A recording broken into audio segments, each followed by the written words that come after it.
Assalamualaikum warahmatullahi wabarakatuh. Waalaikumsalam warahmatullahi wabarakatuh. Selamat siang Bapak Ibu semuanya. Yang kami hormati Ibu Ketua KSS Cuma 4, yang kami hormati Bapak Ibu Guru KSS Cuma 4. Alhamdulillah, terima kasih sebelumnya telah memenuhi undangan saya dalam rangka pelaksanaan untuk aksi nyata nomor 1.4, yaitu diseminasi budaya positif, ya. Yang insya Allah nanti akan coba saya sharing lagi apa yang telah saya dapat pada modul 1.4 terkait budaya positif kepada Bapak Ibu semuanya, ya. Insya Allah nanti kurang lebih beberapa puluh menit ke depan kita akan bersama-sama, dan nanti kalau misalkan ada sesuatu hal yang ingin ditanyakan, kita bisa sharing sama-sama. Mudah-mudahan kita bisa cari solusi bersama. Ya, sebelum kita mulai, karena ini mohon maaf ya saya mengganggu waktu istirahatnya karena sudah selesai KBM, waktunya istirahat sebetulnya, cuman kita manfaatkan saja untuk pelaksanaan di sini. Sekarang coba Bapak Ibu tolong berdiri, kemudian saling berhadapan. Kita akan saling memancarkan aura positif masing-masing, ya, dengan saling melontarkan senyumnya, ya. Coba. Ini bisa sebelah sini pindah saya. Nah, berhadapan ya. Lihat senyuman dari rekannya yang ada di sampingnya. Senyum, kelihatan gigi biar kelihatan apa, terpancar aura positif, ya. Selama 30 detik saya akan hitung, ya. Jadi nanti ini bisa diterapkan juga kepada oleh Bapak Ibu semuanya. Bila sudah titik jenuh bisa diterapkan ini biar saling memancarkan aura positif. Siap, senyum, kelihatan gigi 30 detik. Ya, dimulai dari sekarang. Gigi ya, gigi bukan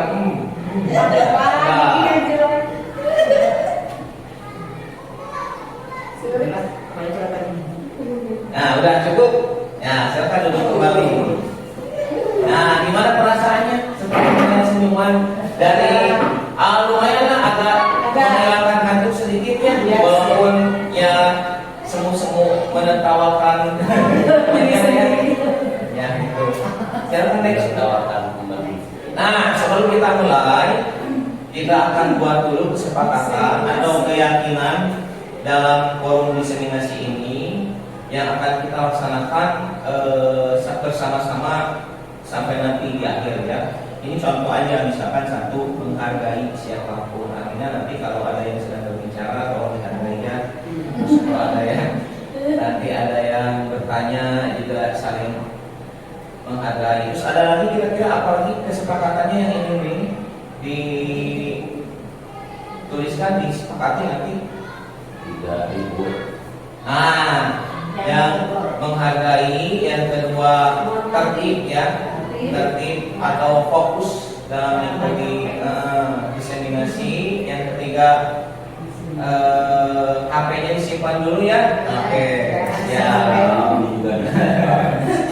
itu ya, kurang lebih seperti itu, ya. Nah, itu kesepakatan yang akan kita laksanakan selama pelaksanaan diseminasi ini. Lanjut, ini.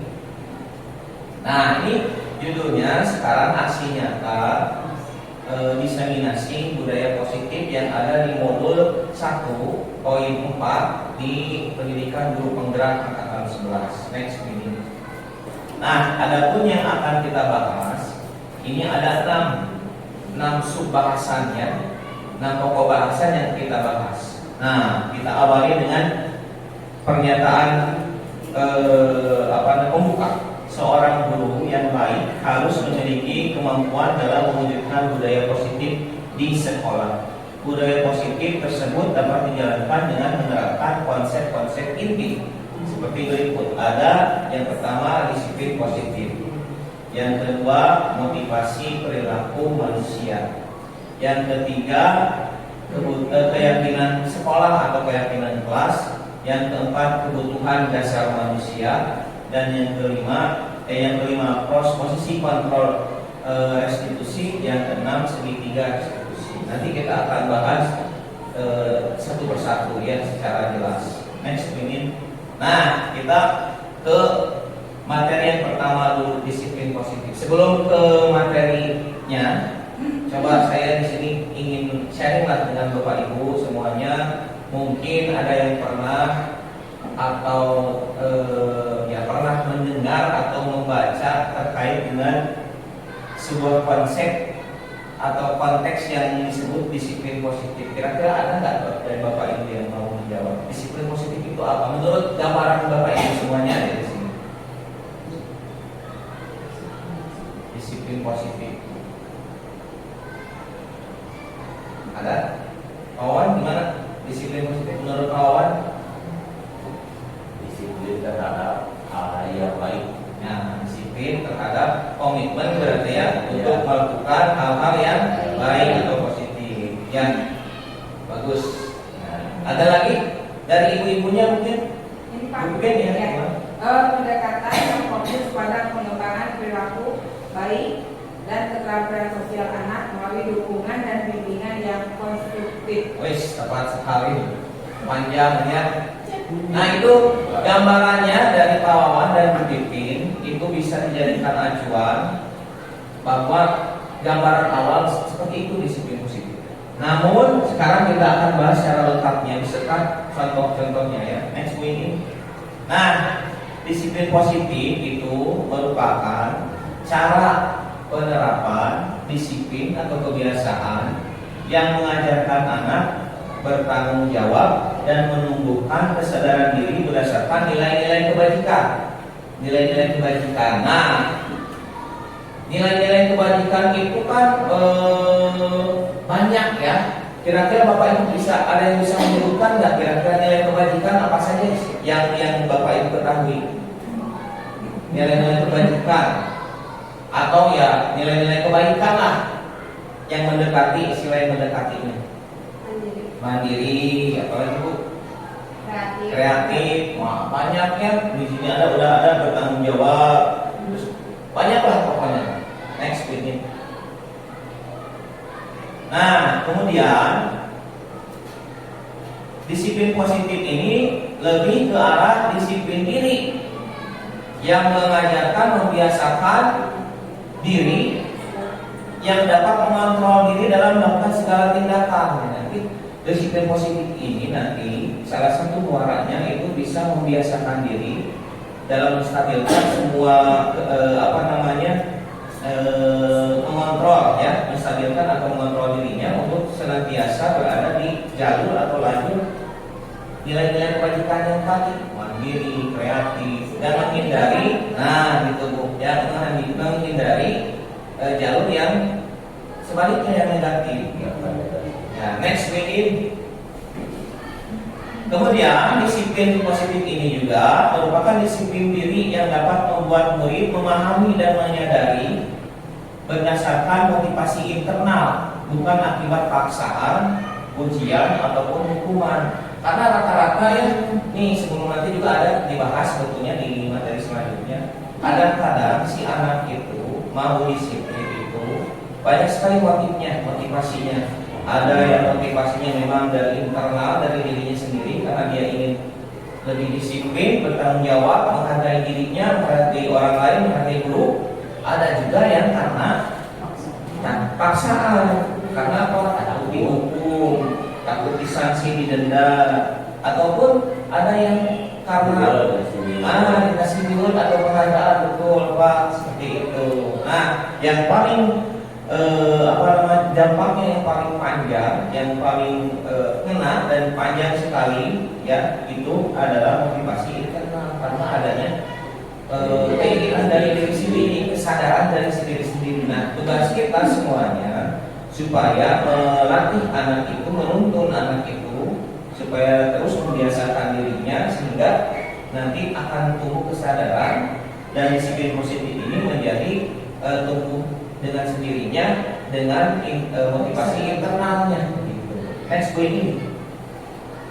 Nah, tadi ya berbicara tentang nilai-nilai kebajikan terutama yang universal itu sangat banyak sekali. Yang tadi sudah disebutkan, ada mandiri, kreatif, apalagi bertanggung jawab, jujur, banyak lah. Coba kalau Bapak searching, Bapak dan Ibu searching, semuanya akan nilai-nilai kebajikan universal akan banyak sekali nilai-nilai yang muncul. Nah, di kita di kurikulum Merdeka ini nilai-nilai kebajikan tersebut telah dicakup atau di cover melalui namanya profil pelajar Pancasila yang terdiri dari 6 unsur ini.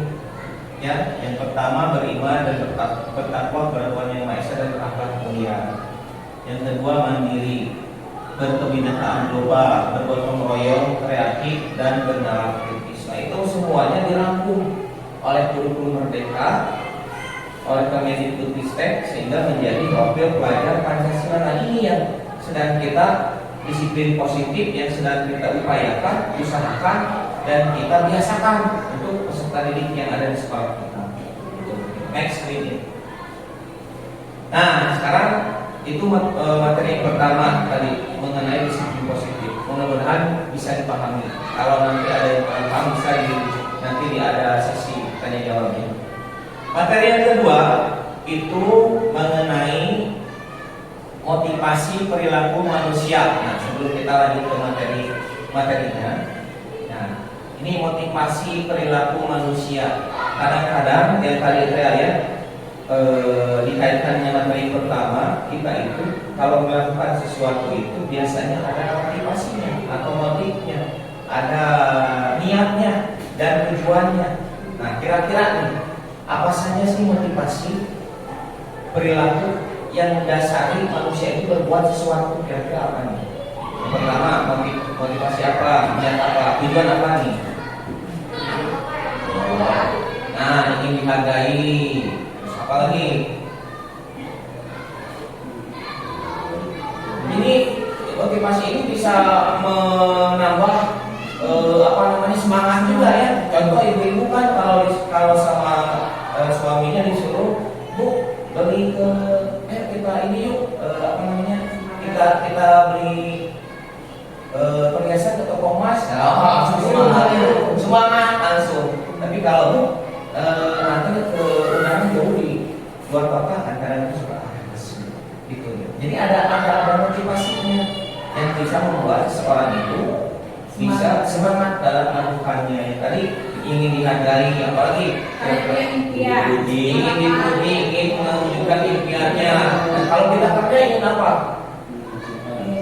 Ingin punya pemasukannya, ingin berubah banyak. Nah, di modul 1.4 ini next week 5. Nah, motivasi manusia itu, motivasi perilaku manusia itu dikelompokkan lagi secara lebih sederhana menjadi 3 yang nantinya ada motivasi intrinsik dan ekstrinsik.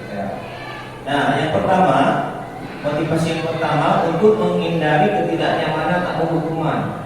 Nah, biasanya tadi termasuk yang tadi dibahasnya, kadang-kadang suka ada peserta didik yang taat aturan itu karena takut dihukum, atau misalkan kita karena misalkan kita bepergian pakai motor, pakai mobil itu selalu bawa SIM, padahal di dalam hatinya ngapain bawa SIM?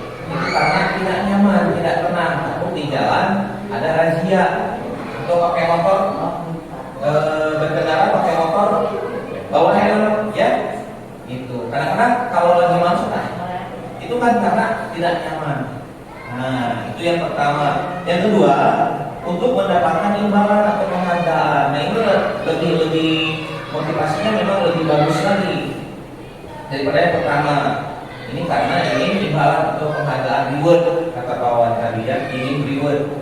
Nah, cuman sayangnya kedua motivasi ini dampaknya kurang, hanya sementara, tidak panjang. Bahkan mungkin tidak akan, saya yakin tidak akan tidak akan bertahan selamanya, hanya sementara. Kalau motivasi yang ketiga, nah ini yaitu itu untuk menjadi orang yang mereka inginkan dan menghargai diri sendiri dengan nilai-nilai yang mereka percaya. Nah, yang ini muncul dari motivasi intrinsik internal yang tadi. Ini karena kesadaran, karena mereka sudah menyadari bahwa mereka itu ingin menjadi apa yang mereka inginkan. Ya, saya ingin menjadi orang yang baik, orang yang taat. Saya semata-mata menghargai dan mentaati aturan ini karena saya ingin menjadi orang yang baik, menghargai diri, menghargai orang lain. Itu termasuk anak yang kenapa kamu misalkan ditanya sekolahnya tidak suka terlambat, Pak. Saya menghargai diri saya, menghargai waktu saya. Karena kalau saya suka terlambat, kadang-kadang kalau saya janjian sama orang juga, kalau saya suka terlambat, orang itu kan kesal sama saya. Jadi menghargai diri, menghargai orang, menghargai waktu. Gitu. Nah, gitu. Next we need. Nah, itu ya. Sekarang kita ke materi yang ketiga tentang keyakinan sekolah atau kelas. Nah, sebelum kita lanjut ke materinya, kira-kira nih ada di sini nggak Bapak Ibu guru yang pernah mendengar istilah keyakinan kelas, keyakinan sekolah? Belum ya? Yang lain ada? Oh, tata tertib ada. Belum ini? Belum ya? Nah, kita akan bahas. Soalnya nanti kita akan singgung juga apa sih keyakinan kelas itu, kemudian apa perbedaannya dengan peraturan. Karena ada peraturannya, ada keyakinan tata tertibnya peraturan maka sama. Ada juga keyakinan, nanti ada perbedaannya Bapak Ibu, dan juga nanti dampaknya juga akan berbeda. Dan cara membuatnya juga berbeda, tahapan-tahapannya. Oh, ini coba next.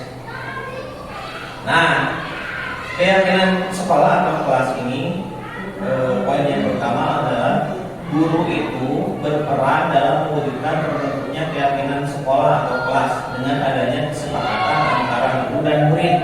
Nah, jadi keyakinan kelas itu berbeda dengan yang namanya tadi peraturan atau tata tertib.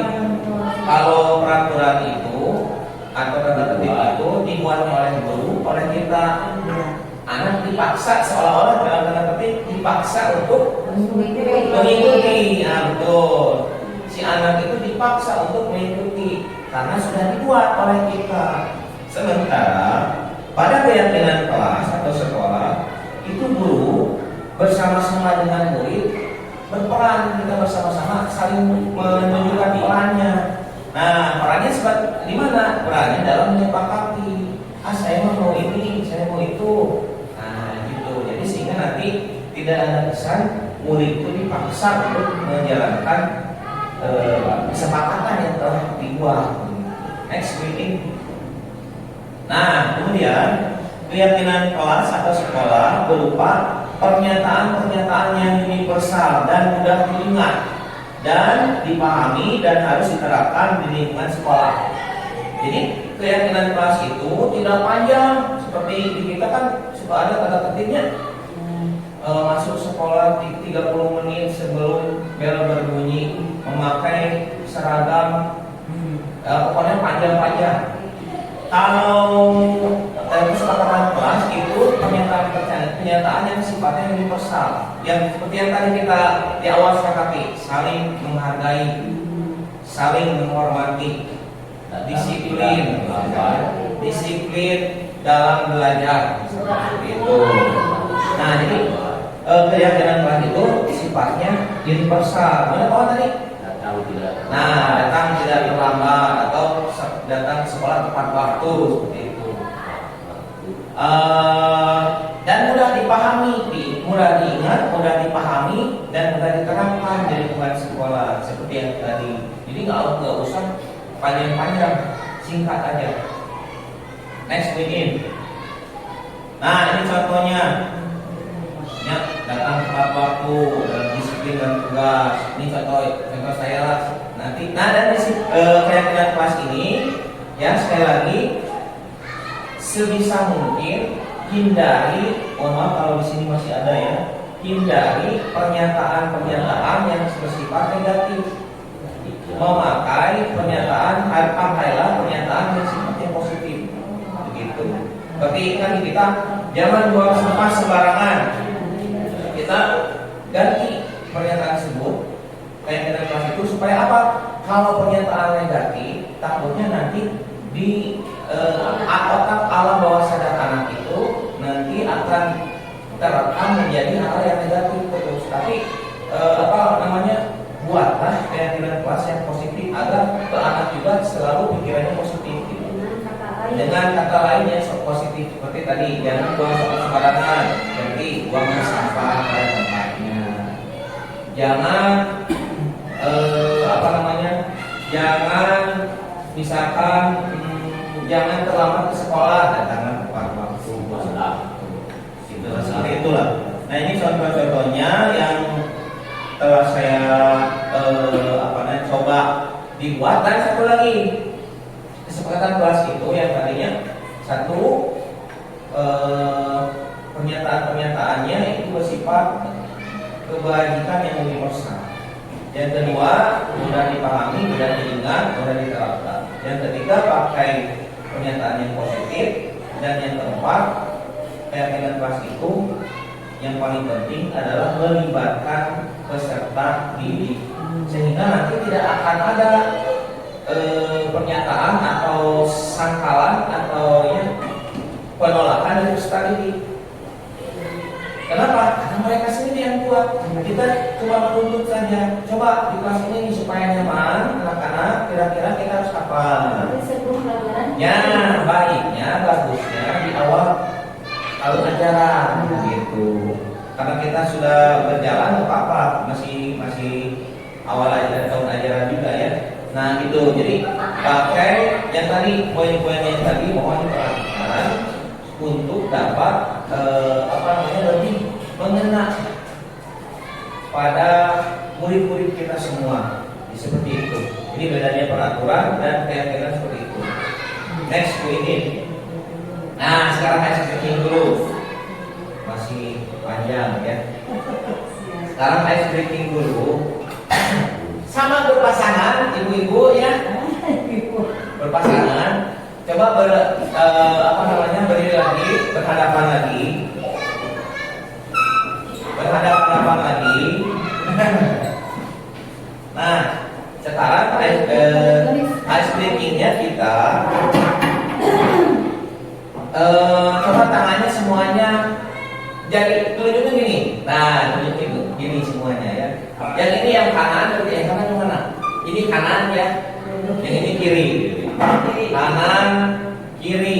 Nah, kalau saya bilang kanan, tolong kiri.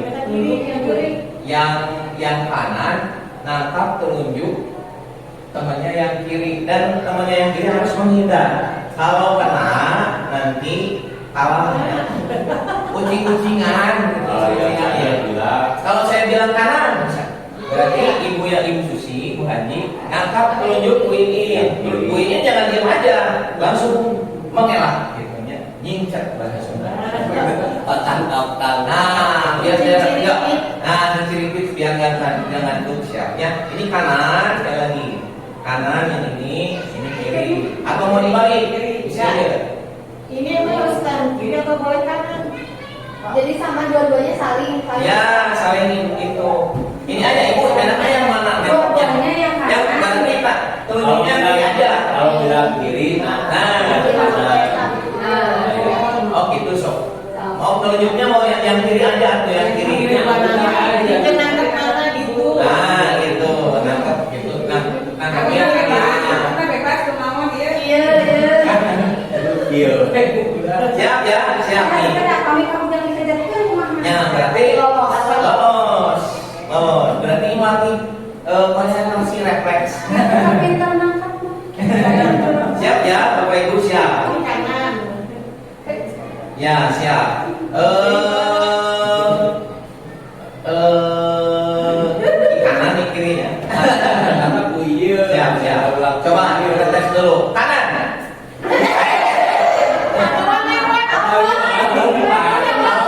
Saya bilang kanan, tapi yang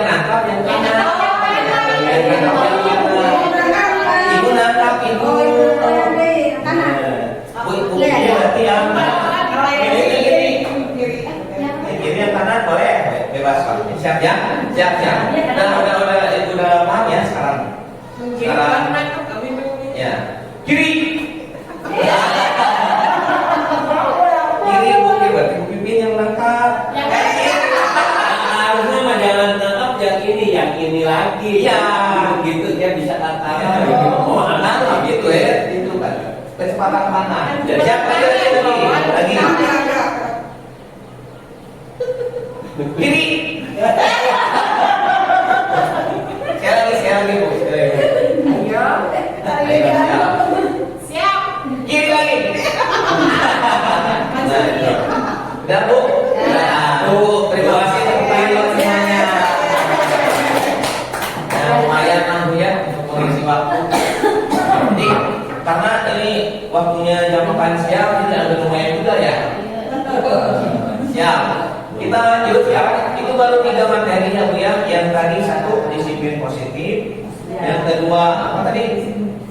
Motivasi perilaku manusia. Yang ketiga keyakinan kelas. Coba. Yang kita ulas dulu yang 3 yang tadi, si lupa lagi. Lupa lagi mau jam makan siang nih. Disiplin positif itu gimana tadi? Pak Bu? Disiplin positif yang gimana? Cara. Ya. Gimana Pak Wan? Cara gimana? Tanggung jawab, bertanggung jawab. Cara untuk bertanggung jawab. Itulah apa namanya. Bertanggung jawab untuk menjalankan nilai-nilai kebajikan. Yang kedua tadi apa? Habis disiplin positif, kita motivasi perilaku manusia. Nah, ada berapa tadi? 3. 1. Menghindari apa? Hubungan atau ketidaknyamanan. Yang kedua, memperoleh penghargaan. Yang ketiga, nah,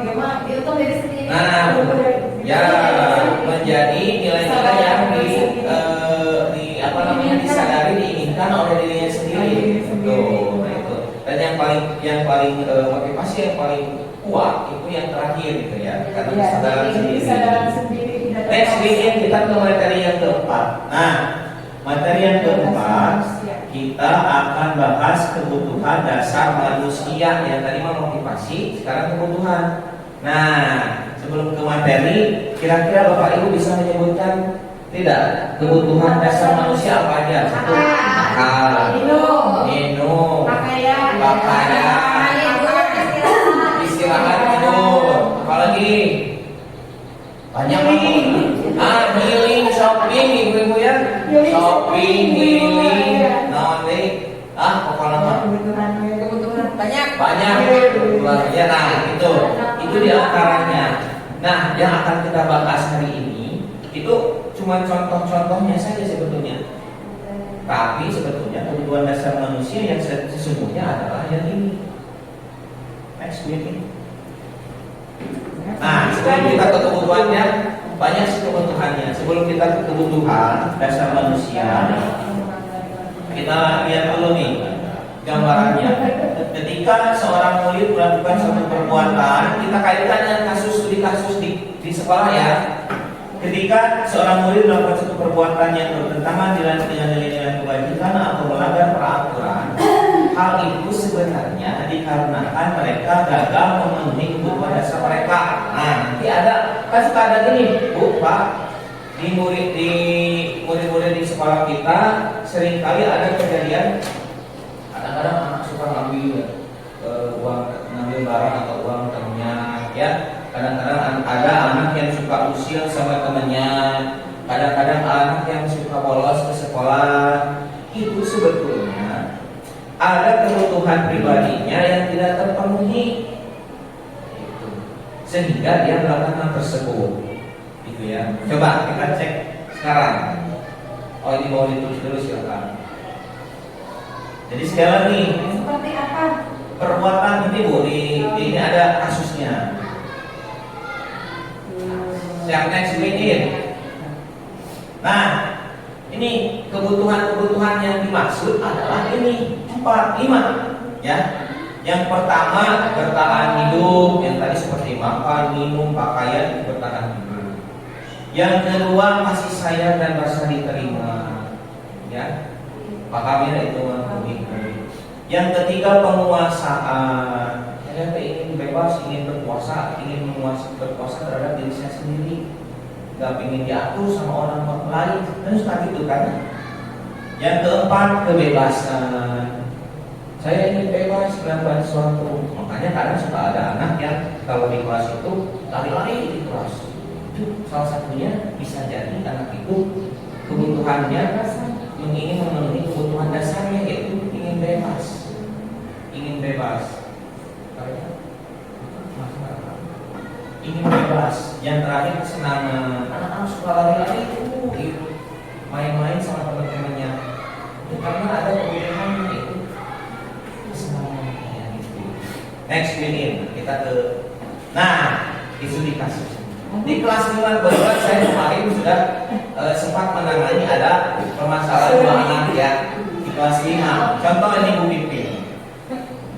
Kita bahas nanti ini maksudnya kemana nih, kebutuhan mana nih anak ini ya. Bu Pipin, cuma mana Bu Pipin? Ini Pak. Guru wali kelas 5 itu sedang bingung menghadapi ulah salah satu murid kelasnya namanya si Ali ya. Kenapa? Karena beberapa anak teh perlu komplain ke si Ali teh. Kenapa? Karena Ali itu suka minta wae, majikan langsung. Malah kalau bahasa kita ya, entah itu makanan, entah itu uang. Nah, menghadapi situasi seperti itu, Bu Pipin ya, kira-kira nih menghadapi situasi yang seperti Bu Pipin hadapi ini, kira-kira nih Ibu Bapak, apa yang akan dilakukan oleh Bu Pipin yang harus sebaiknya dilakukan? Kemudian apa sih kira-kira alasan Ali melakukan hal tersebut? Coba Bapak Ibu ada yang mau pendapat, sharing aja kita. Yang harus dilakukan Bu Pipin untuk mengatasi masalah ini apa kira-kira? Pertama mungkin harus Ya, ajak pertama Ya.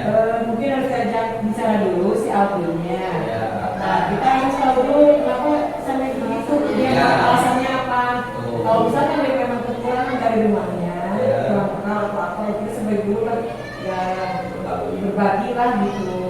Ya, betul sekali ya, kurang lebih seperti itu. Ya salah satu contohnya gitu kan Dipanggil dulu, kemudian diajak bicara. Hati-hati mungkinnya ya ini. Ya. Kira-kira itu satu. Ada yang lain yang ada menambahkan nggak? Ya, setelah itu Ya. anak tersebut diarahkan untuk tidak melakukan hal tersebut karena itu salah. Ya. Dikasih apa namanya solusinya Ya, yang baik sama Tuhan. ya nyambung dari Tuhan ya. Ya. Bagus sekali. Maaf ya, ini bukan bahasa Sunda nama ngajar dan mulia kembali. Tentunya Bapak Ibu semuanya yang di sini itu lebih berpengalaman dari saya. Pertama dari segi usia, pengalaman, dan juga Bapak Ibu itu wali kelas ya, langsung menghadapi anak, berhadapan langsung dengan anak setiap hari. Nah itu tuh. Alhamdulillah, terima kasih sharingnya. Yang kedua, kira-kira alasannya apa sih Albi yang tadi? Kenapa sih dia suka minta? Bu Haji ada yang di rumahnya kekurangan. kekurangan ya. Iya. Terus Bisa tekanan gimana maksudnya? Tekanan gimana? Tekanan kalau di rumah misalnya terlalu orang tuanya Jadi di sekolah di sekolah dia menekan orang lain, membalaskan itu ya, balas dendam lah istilahnya. Ya. Coba Bu ini next kita lihat nih.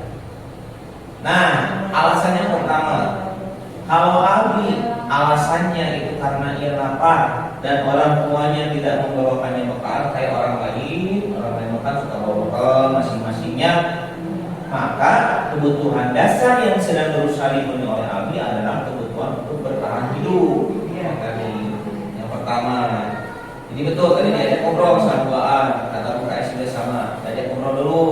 Apa sih alasannya? Nanti baru penanganannya kayak gimana. Kalau ini yang pertama, karena kebutuhan hidup berarti kita gampang ya. Iya. Udah tahu mah alasannya. Oh berarti dia teh gak punya bekal, kita kasih bekal beres urusan. Gitu. Dan Next. bicara dengan orang tuanya. Nah, ya betul, biar tidak mengulangi. Next, in. Nah, alasannya yang kedua, karena dia merasa senang, temannya jadi memperhatikan dia. Caper kayak Bapak Ibu. Ya, ketika temannya melaporkan tindakannya itu pada gurunya dan gurunya memberitahu orang tuanya, sehingga orang tuanya jadi memperhatikan dia. Maka kebutuhan dasar yang sedang dipenuhi oleh Abi maksudnya adalah kebutuhan akan kasih sayang dan rasa diterima seperti itu ya. Kan kadang suka ada juga anak yang kayak gitu, caper kayak tidak dapat perhatian dari orang tua, jadi di sekolah jadi caper seperti itu. Ada pernah ya kayak gitu? Ada yang lain Angga. Next. Nah ini alasan yang ketiga. Karena temannya jadi takut dengan dia dan menuruti keinginannya. Ngajar bahasa orang tuanya. Maka sebetulnya Abi itu sedang berusaha memenuhi kebutuhannya yaitu kebutuhan akan kekuasaan, Feminisme. Nah, gitu. Suka ada juga yang seperti itu. Betul nggak? Bapak itu pernah mengalami? Betul Pak itu. Next, in. Alasan yang keempat, karena dia merasa bosan dengan bekal makanan yang dibawakan ibunya dari rumah. Karena ibunya selalu membawakan mie goreng, hidung. Senin, Selasa sampai Sabtu mie kalau untuk isulan. Nah, jadi dia teh ingin mencoba mencicipi makanan temannya, gitu, yang beraneka ragam. Maka kebutuhan yang sedang dipenuhi oleh Abi yaitu kebutuhan kebebasan. Dia merasa tidak bebas dalam hal apa? Dalam bekalnya kurang bebas. Eta deui gitu. Nah, itu ya. Next, in. Nah, terakhir. Karena ia melakukan karena iseng wae dan ia menikmati ekspresi wajah teman-temannya yang kesal karena diambil makanannya dan menurut dia ekspresi temannya itu lucu. Nah, ayo mah kayak gawe we selamanya iseng supaya mau apel gitu lah, apa nama dia we. Maka berarti Albi itu sedang memenuhi kebutuhannya yaitu kesemangat. Resep Albi ada dan batu ada yang seperti itu. Saya juga pernah mengalami Bapak Ibu tentu yang wanita pernah mengalami seperti itu. Nah, karena iya iseng gitu. Pernah kan semuanya? Kelima kasus ini tentu pernah kita hadapi bersama, betul? Pernah ya. Nah nanti ada solusinya. Caranya gimana sih untuk menghadapi konseling lah, kayak namanya bahasa keren nama mencari solusi.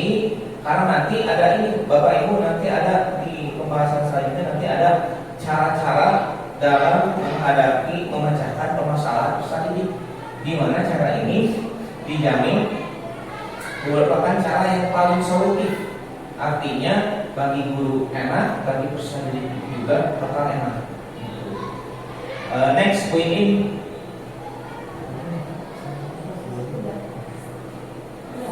Nah, materi kita masuk ke materi yang kelima ya Bapak Ibu. Nanti di akhir setelah materi yang keenam ada 6 ya. Ada kita sisi tanya jawab lah. Materi yang kelima adalah posisi kontrol restitusi. Nah, kira-kira nih Bapak Ibu pernah nggak mendengar istilah restitusi? Namanya kembali restitusi. Saya juga sebetulnya gitu ya. Saya juga sebetulnya mendengarnya pernah gitu restitusi. Cuman baru menyadari, memahami itu sekarang begitu mempelajari budaya positif. Modul kita juga 4. Oke, kita bahas next. Kita bahas ya. Kita jawab nanti. Nah ini 5 posisi kontrol restitusi. Kalau bahasa istilah sederhananya ini posisi kontrol pemecahan masalah yang kita miliki ya. Yang pertama ada 5 nih Bapak Ibu ya. Yang pertama guru sebagai penghukum. Nah ini lebih ke menghardik anak-anaknya. Diam kamu.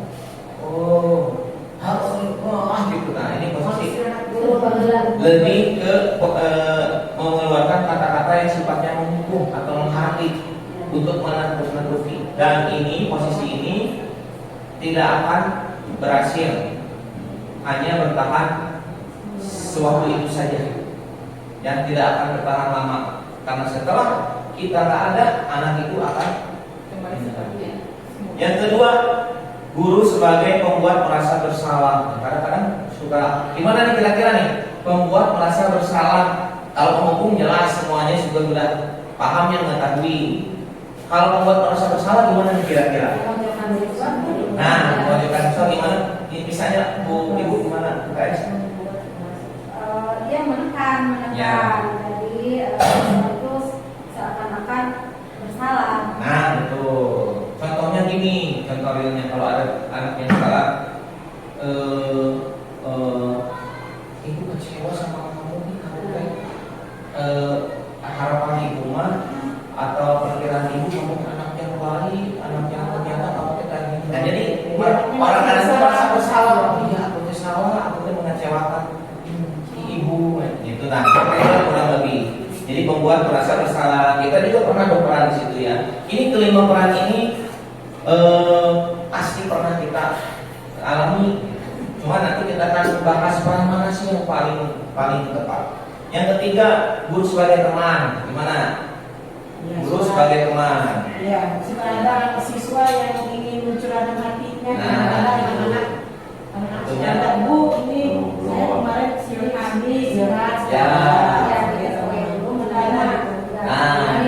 Nah, kalau ini kaitan dengan posisi kontrol gimana? Kaitannya kira-kira. Kalau yang tadi kan kalau penghukum kan Ya. dihardik, dikasih kata-kata yang mengarah ke kasar. Kalau merasa bersalah tadi diberitahu kesananya, tapi dengan cara yang supaya dia merasa bersalah. Kalau guru sebagai teman gimana? Ya. Kita harus itu merasakan apa yang Menerima disukakan dia. Sebagai temannya, Ya, kita sebagai temannya gitu. Betul. Dianggap sebagai Ya, kalau realnya seperti ini lah.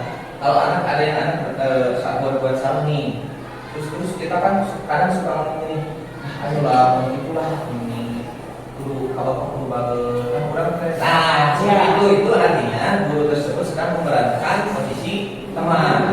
Dan dengan sifat juga Ya, bisa di sekarang ayolah untuk situasinya emang tadi kan suka kan kita ya. Itu artinya kita sedang memerankan diri kita sebagai teman.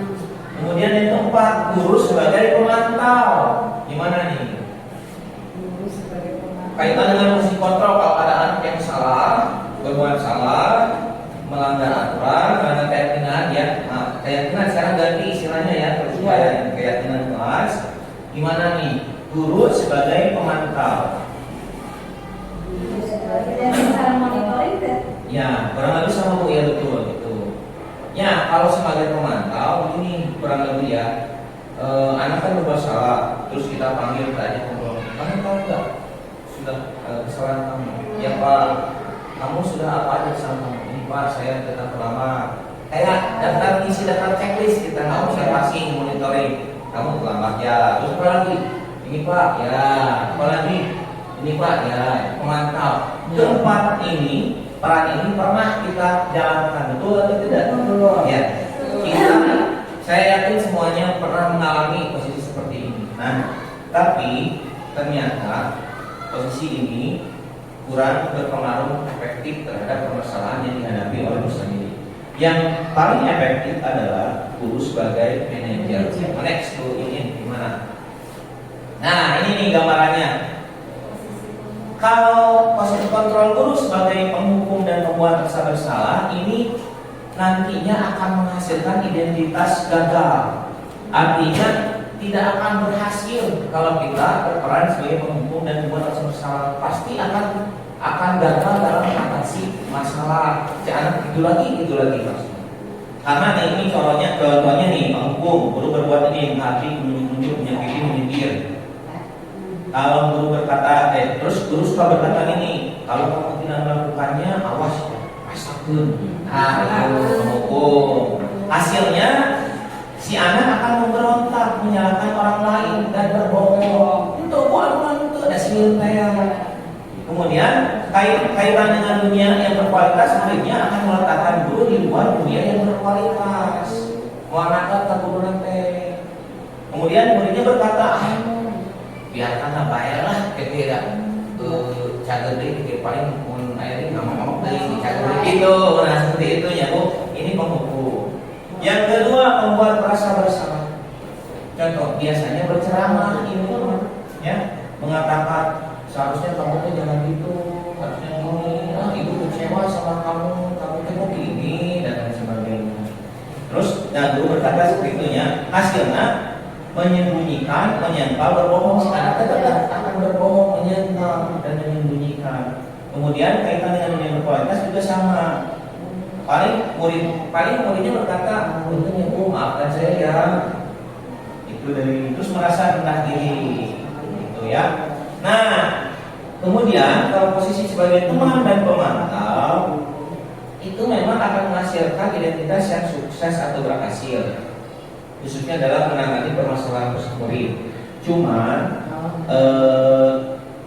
hanya kontrol dari luar dan hanya bertahan tidak dalam waktu yang lama, tidak bertahan selamanya begitu. Nah, contohnya nih, guru sebagai teman membuatkan alasan-alasan untuk murid, kemudian gurunya suka berkata begini, ayolah lakukan ke ibu atau please, gimana ke ibu aja, karena seperti itu ya bu. Ya, masa kamu nggak mau? Ingat ke ibu pernah kemana kamu, ibu teh bagus, kamu suka bagus ke ibu, nah gitu ya sebagai teman.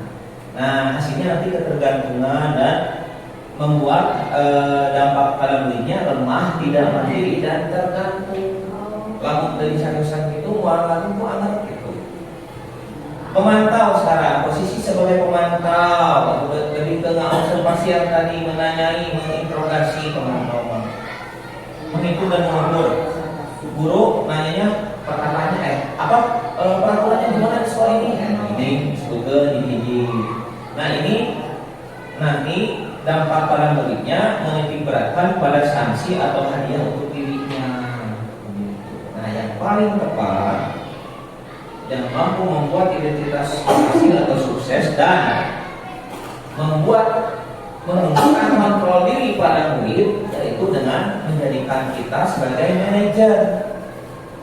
Kita manajer di sini menghargai diri kita sendiri sebagai guru, menghargai peserta didik juga muridnya, menghargai semua orang. Nah, biasanya nanti di sini ada peran sebagai manajer ini nanti akan dibahas di paket pembahasan selanjutnya ya. Nah ini contohnya nih, gurunya berbuat mengajukan pertanyaan-pertanyaan. Kemudian guru berkata, apa yang kita yakini di kelas? Tadi ya, karena kita dan murid sudah bersepakat bersama-sama membuat keyakinan kelas yang dibuat bersama-sama, maka itulah yang jadi nilai-nilai kebajikan yang akan diyakini dan diterapkan juga oleh murid, ya, bukan hanya oleh kita, karena buatan sama-sama. Kan ini buatan kalian gitu. Apa sih yang kita yakini? Apa yang bisa kamu kerjakan untuk memperbaiki masalah ini? Jadi posisi manajer ini kita menuntun murid untuk menyelesaikan masalahnya sendiri, bukan kita yang menyelesaikan. Coba kamu kan udah salah nih, kira-kira keyakinan kelasnya kamu langgar, berdasarkan kesalahan yang kamu buat apa ya bu? Saya datang terlambat. Kira-kira apa sih yang bisa kamu perbuat supaya kamu bisa menyelesaikan masalah ini, supaya kamu tidak terlambat lagi gitu. Jadi bukan kita yang memutuskan, besok kamu jangan itu lagi ya, jangan ini, jangan itu, datangnya jam segini ya. Jadi seolah-olah si murid itu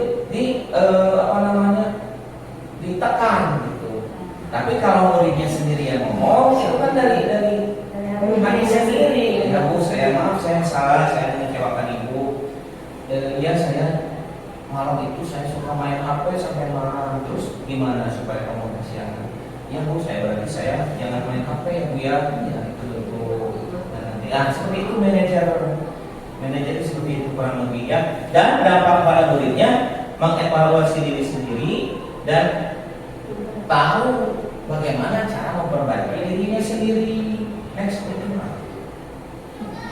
nah, ini posisi kontrol restitusi yang tadi. Dari kelima posisi kontrol yang tadi kita bahas, sebaiknya seorang guru itu menggunakan posisi kontrol sebagai manajer. Ya, tadi penjelasannya sudah jelas. Next, ini.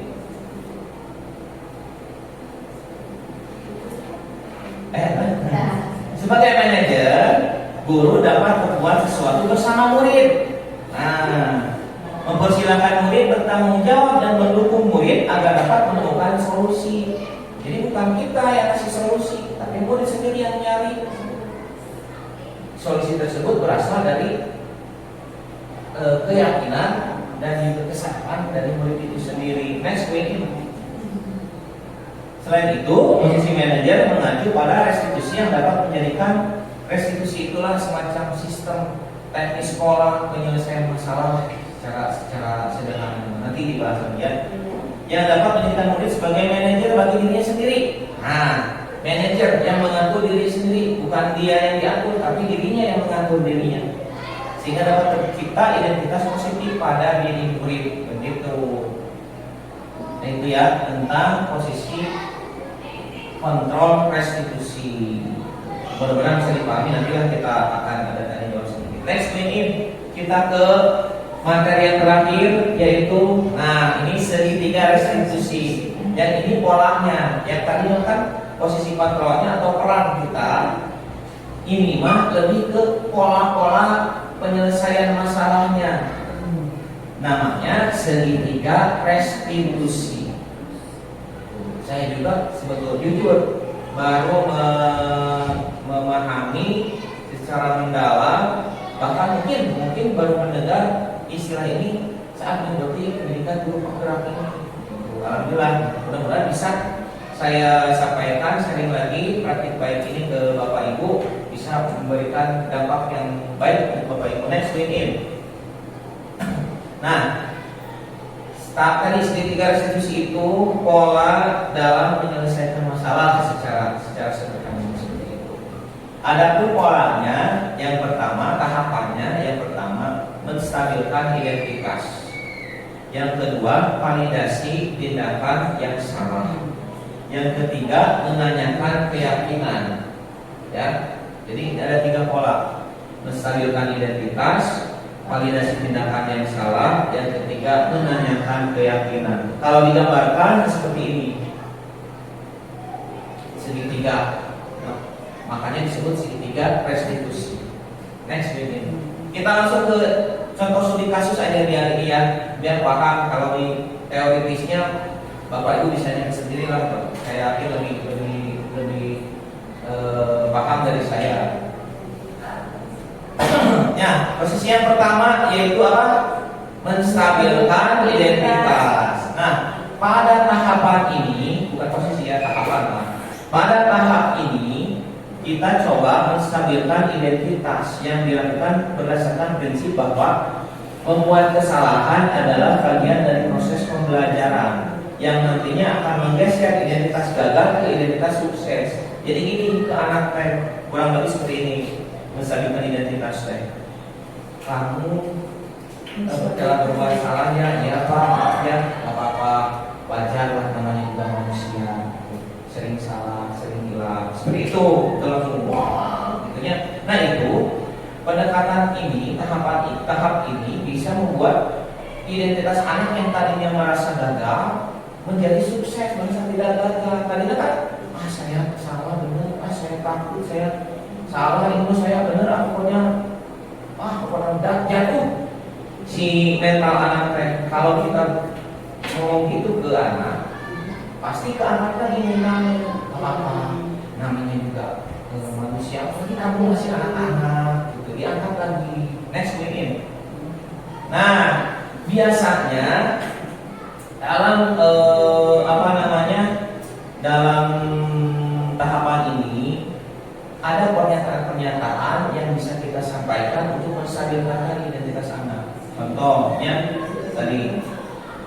salah itu hal yang manusiawi, yang wajar. Yang kedua, tidak ada manusia yang sempurna. Nanti kita praktekkan ya, biar paham. Yang ketiga, kita pasti bisa menyelesaikan masalah ini. Yang keempat, Bapak, Ibu tidak tertarik untuk mencari tahu siapa yang benar, siapa yang salah. Bapak Ibu lebih tertarik untuk menyelesaikan masalah. Yang terakhir, kalau kamu menyalahkan dirimu sendiri terus, apa kamu bersikap baik pada dirimu sendiri? Gitu. Ya, nanti kita bahas contoh kasusnya. Next point ini. Yang kedua, tahap yang kedua adalah validasi tindakan yang salah. Nah, validasi tindakan yang salah ini dilakukan berdasarkan prinsip bahwa setiap perilaku berupaya memenuhi satu kebutuhan tertentu yang tadi yang lima ya, 5 kebutuhan dasar. Jadi si A yang melakukan yang tadi minta makanan itu alasannya tanya dulu apa gitu. Nah, itu validasi tindakan yang salah sehingga guru atau orang tua akan bergeser dari pemikiran stimulus respon menjadi proaktif.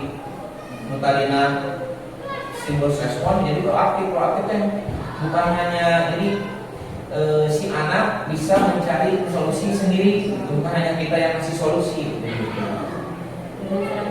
Nah, gitu. Next week terakhir ya, Bapak Ibu tenang. Nah, contoh kalimatnya,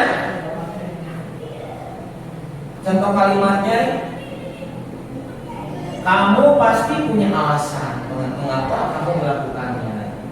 Kemudian, apa yang penting bagi kamu? Kemudian, kamu boleh tetap berusaha menjaga sikap itu, tapi tambahkan sikap yang lain yang baru. Terus, maukah kamu belajar cara lain untuk mendapatkan yang kamu butuhkan, tanpa harus mengukur, tanpa harus minta, tanpa harus apa gitunya? Atau bisa nanyain keyakinan kelasnya, keyakinan apa yang sudah kamu langgar, keyakinan kelas kita, kelas kita apa ya kalau kamu langgar dan sebagainya. Ini hanya contoh saja. Next win in. Nah, sekarang tahap yang ketiga, menanyakan keyakinan. Ini yang ketiga ya, keyakinan, maaf. Menanyakan keyakinan dilakukan dengan memberi pertanyaan-pertanyaan bermakna kepada murid atau anak untuk memunculkan motivasi secara intrinsik sehingga mampu mengaitkan keyakinannya dengan tindakan yang salah. Next win in. Nah, ini contohnya, apa sih nilai-nilai tidak percaya keyakinan kelas kita yang telah kamu langgar? Nah, nilai-nilai apa yang telah kita sepakati? Kelas yang ideal itu seperti apa sih? Kami ingin jadi anak seperti apa? Terus apa yang kamu rasakan dalam melakukan itu? Dan seterusnya. Bisa ditambahkan pola pertanyaan yang lain yang sesuai. Next meeting. Terima kasih. Nah, untuk contoh restitusi misalkan ya, saya kemarin sudah mencoba ada permasalahan di anak itu, ada 2 anak namanya Dipa, maksudnya Dipa teh amuk-amukan sampai ngebanting buku temennya, gitunya, namanya si Aldi, gitunya. Ya, biasa sok dari Bu Pipin ya, di kelas Bu Pipin ya. Nah, kemudian pola restitusi apa kira-kira yang bisa diterapkan? Kira-kira sob. Ini masih belum kita. Yang tadi kan, yang pertama kan ada menstabilkan identitas. Ke Dipa dulu gimana cara menstabilkan identitas? Dipa teh ngamuk-ngamuk gitu. Menstabilkan identitas, validasi tindakan yang salah. Yang ketiga, menanyakan keyakinan. Nah, gambarnya seperti ini. Saya mengambil Dipa. Terpisahnya Dipa dulu. Panggil Dipa. Tanya kabar dulu biasa. Terus pertama menstabilkan identitas, caranya yang tadi saya bisa pakai yang tadi Bu ini di back dulu yang tadi menstabilkan identitas. Nah, yang ini ditanya dulu, kamu kenapa sih tadi katanya ada laporan, katanya kamu lempar buku punya Aldi. Ya Pak, tadi saya kesel, dia suka nyontek saya, suka ngeselin saya dan sebagainya. Kita coba stabilkan dulu biar mentalnya tenang si anak teh. Oh ya nggak apa-apa, wajarlah kamu berbuat seperti itu. Kamu kan juga kesal, itu salah satu bentuk ekspresi kemarahan kamu. Wajar, Bapak juga kalau seperti kamu pasti bakal juga marah kayak gitu. iya Pak. Nah itu udah stabil nih anak. Kalau sudah menjawab seperti itu berarti si anak udah stabil, mentalnya, emosinya udah stabil. Nah kita lanjut ke tahap yang kedua, validasi tindakan yang salah. Nah gimana? Nah kamu pasti punya alasannya kenapa kamu kayak gitu ya ke Aldi. Ya Pak, Aldi itu nyontek ke Aldi terus tiap hari terus nyirikan Bapak Abi dan sebagainya gitunya biasa. Oh itu ya apa-apa. Yang penting kamu sudah menyadari kesalahan dan kamu sudah mau mengungkapkan alasannya. Next day, langsung kita ke tahap yang selanjutnya, menanyakan keyakinan. Kira-kira nih keyakinan apa sih, nilai-nilai apa sih yang sudah kamu langgar dari perbuatan, dari kesalahan kamu yang tadi. Kan kita sudah bikin kayak, nah kebetulan saya sudah bikin keyakinan kelas di kelas ini, jadi enak. Keyakinan apa sih? Ya Pak, saya teh ini Pak yang kita tuh harus kata dipakai, harus saling menghargai, harus saling menghormati, menjaga emosi. Nah gitu. Terus dilanjutkan lagi, apa sih kira-kira nih untuk memperbaiki masalah ini yang harus kamu lakukan apa? Ya Pak, lain kali mas saya kalau marah saya nggak akan langsung emosi, tapi saya mau lapor aja ke bapak biar nanti dibantu. Oh ya bagus mas seperti ya. Nah, jadi si anak kan mencari solusi sendiri, bukan kita yang jangan itu ya. Nanti mau besok kalau gitu kamu itu ya. Jadi tetap si anak merasa diperintah. Terus ke Albi gimana? Ke Albi nih yang pater, yang usir. Panggil lagi, Albi dipanggil dan ngobrol lagi biasa, ditenangin dulu. Tapi bapak tadi dapat laporan katanya kamu yang dipanya, nuhun Pak, kumaha atuh, kenapa aku tidak beuleuh dari teh. Terusnya ya, tapi di mana kamu jadi kamu gimana nih Pak? Saya salah Pak, saya selain nganggap yang di Pak besok nyontek kali pate, jadi di pate kamu ke Abi. Nah bagus, berarti alhamdulillah kalau kamu sadar. Manusia bilang nggak apa-apa, dan juga manusia kadang suka salah. Itu sudah stabil tuh anak, kalau sudah terbuka seperti itu sudah stabil berarti. Kita lanjut ke tahap yang selanjutnya, yaitu validasi tindakan yang salah. Yang tadi saya kira-kira nih itulah yang tadi tanya ini. Nah kamu pasti punya alasan kenapa kamu ini Pak, saya teh kebetulan suka ini, malamnya suka main HP gitu sampai malam jadi begadang. Kalau tiap kayak PRT saya teh suka lupa ingatnya pas besoknya pas dikumpulin. Jadi saya teh gimana caranya saya nggak didukung sama ibu guru, bapak ibu guru. Oh gitu. Nah itu udah dia mengakui nih tindakan yang salahnya. Nah yang ketiga baru kita restitusi, menanyakan keyakinan dan bersama-sama mencari solusi buat kami. Langsung, kamu tahu nggak keyakinan apa? Ya Pak, itu kan di sana ada tugas ya. Saya tuh harus melaksanakan tugas tepat waktu, termasuk PR, ulangan, saya harus kerjakan sendiri dan tepat waktu. Nah, itu kan kamu tahu. Terus, bagaimana kamu supaya kamu bisa mengatasi masalah ini supaya tidak berkepanjangan ya Pak? Nanti mah saya nggak akan tidur begadang. Saya akan setelah pulang sekolah saya akan langsung kerjakan PR-nya. Terus saya yang terakhir ada lagi nggak yang kurang? Iya Pak, saya lupa satu lagi kata Abi. Saya akan minta maaf kepada Dipa PRS. Jadi dia sendiri yang nyari solusi. Kita nggak ngasih perannya cuma benci menjembatani aja gitu. Oh malah kumpul, oke. Terus kamu turun kemana? Sebetulnya mereka juga sudah tahu kesalahan mereka dan solusi yang harus mereka lakukan. Tinggal mereka mungkin pendekatannya salah satunya yang paling efektif adalah memposisikan diri sebagai posisi kontrol sebagai manajer dan merasakan tahapan-tahapan segitiga restitusi. Itu mungkin 6 pembahasan dari yang tadi disiplin positif, apalagi Bapak Ibu mengasah konsentrasi, disiplin positif, motivasi perilaku manusia, keyakinan kelas, apa lagi? Kebutuhan Kebutuhan dasar manusia, posisi kontrol manusia, posisi kontrol restitusi, dan segitiga restitusi. Nah itu Namanya tenang motivasi motivasi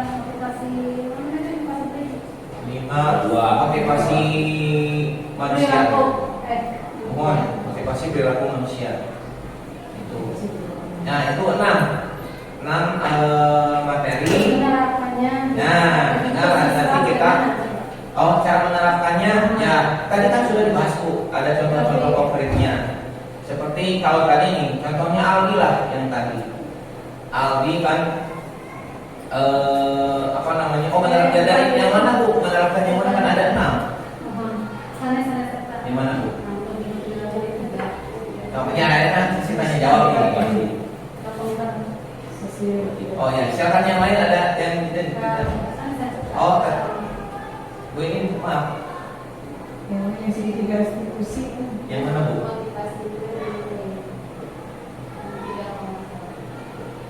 Yang mana Bu kira-kira? Nah ini Ini untuk motivasi ke siswa nih bagaimana? supaya apa? Oh yang ini. Ya supaya berperilaku yang baik. Oh iya berarti di kelas.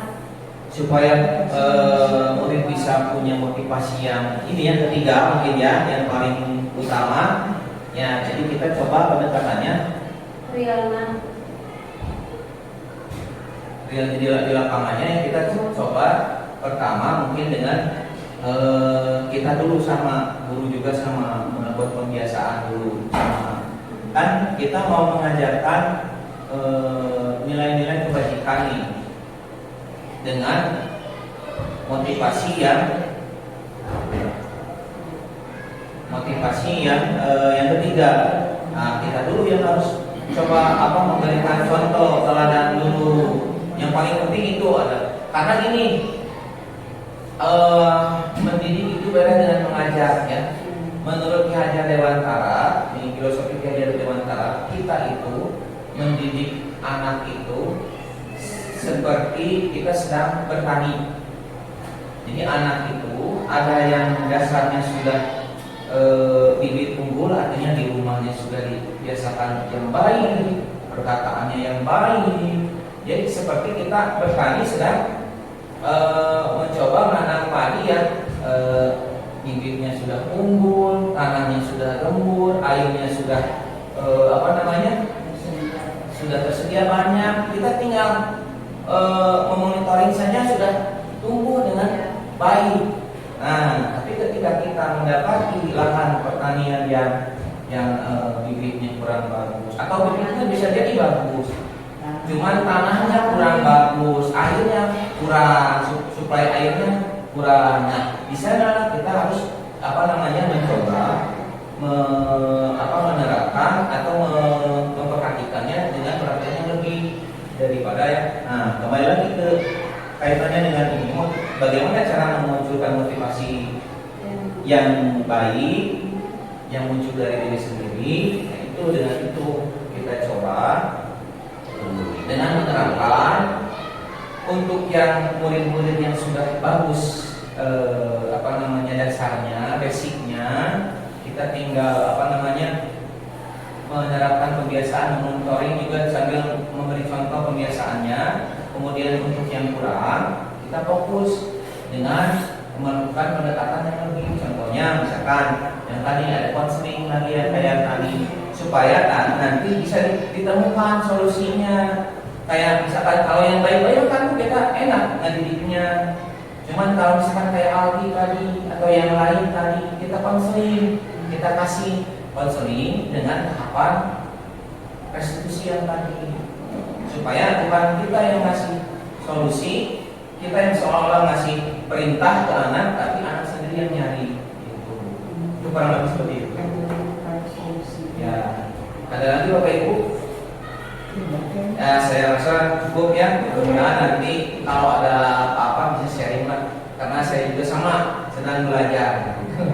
Nanti kita sama-sama sharing aja di forum diskusi yang biasa ya. Terima kasih sudah menyimak pemaparan dari saya. Kurang lebihnya mohon maaf. Bila taufiq wal hidayah. Wassalamualaikum warahmatullahi wabarakatuh. Waalaikumsalam.